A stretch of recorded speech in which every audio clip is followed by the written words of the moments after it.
Շնորհակալություն Ազգի Դավաճանին, շնորհակալություն Նիկոլի նման ոչնչությանը, տեսեք մեզ ոնց միասնականացրեց։ Եկեղեցու դեմ իշխանության արշավի համար է շնորհակալ այս կինը Նիկոլ Փաշինյանին։ Ասում է 30 տարի հայ առաքելական Սուրբ եկեղեցու հավատացյալ հետևորդ է, մայրաթոռը զավակների պակաս երբեք չի ունեցել, բայց առաջին անգամ է տեսնում այսքան բազմազան այցելուներ։ Ես որ 30 տարի եկեղեցի եմ գալիս այդ ձևի ջերմեռանդ, էսի ջերմությունը, Նիկոլին ու բոլոր թրքահպատակներին շնորհակալություն, որ մեզ արթնացնում են, դեպի Աստված են բերում, էլ ինչ կուզենք դրանից ավել։ Հազարավոր ուխտավորներ Սուրբ Էջմիածնում մասնակցել են կաթողիկե Սուրբ Էջմիածնի տոնին։ Արարատյան շաբաթն է ամփոփել մայրաթոռը։ Այս տարի բացառիկ է այն առումով, որ նաև այսօրվա առիթով հանվել են 7 սրբություններ մայրաթոռում պահվող ժողովրդի երկրպագության համար եւ նաև այսօր մենք ունենք շատ մեծ հոց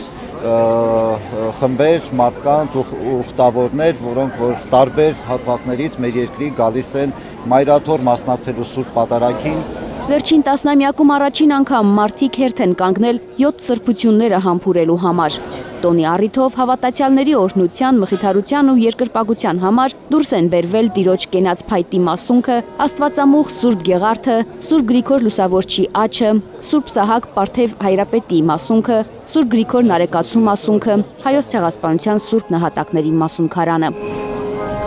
Թող տեսնի Հայաստանի թրքահպատակ իշխանությունը, որ անպարտելի է հայ առաքելական եկեղեցու կողքին կանգնող ժողովուրդը, ասում են այստեղ հավաքվածները, որ իրենց խոսքով եկել են պաշտպանելու եկեղեցին Փաշինյանից ու նրա թիմից։ Ես Շվեդիայում եմ ապրում, երբ որ նայում եմ ինչեր է կատարում մեր Հայաստանում,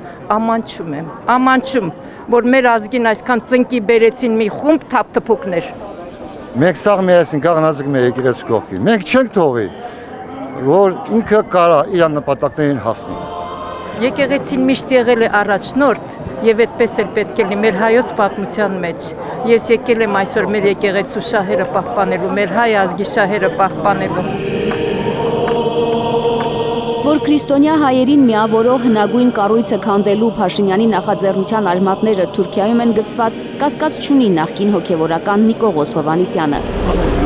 Ինքը չի հիշում, որ Փաշինյանը որևէ եկեղեցական տոնի մասնակցի, բայց անցած շաբաթ տեսել է, թե ինչպես է Ստամբուլում Հայաստանի վարչապետը լայն ժպիտով մզկիթ մտնում։ Մարդը գնում է Թուրքիա,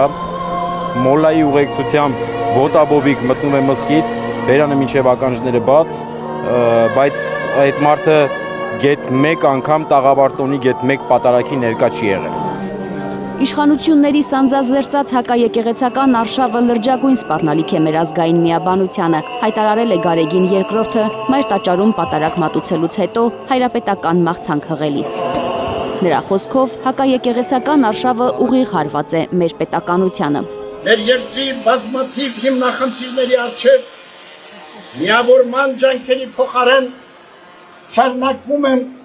հասարակությանը պառակտելու ցավալի գործողությունները։ Իշխանությունների կողմից սանձազերծված հակաեկեղեցական արշավը լրջագույն սպառնալիք է ազգային մեր միաբանությանը, մեր երկրի ներքին կայունությանը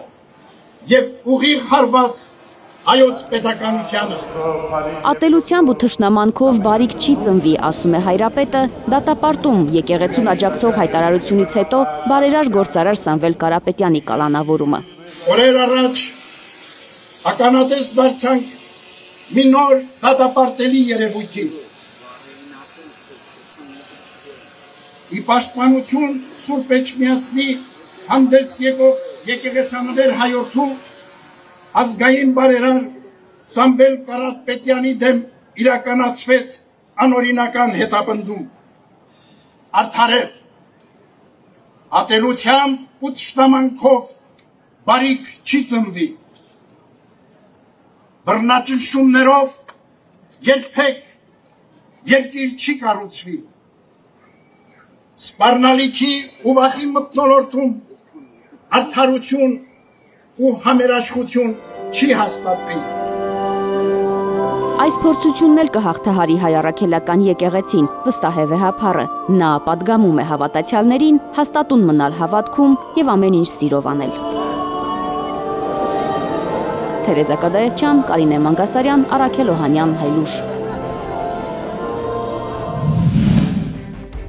Հայաստանում եւ աշխարհում տեղի ունեցող իրադարձությունների մասին առաջին իմանալու համար բաժանորդագրվեք մեր ալիքին, սեղմեք զանգակը, որ բաց չթողնեք ամենահրատապը, ամենակարևորն ու հետաքրքիրը։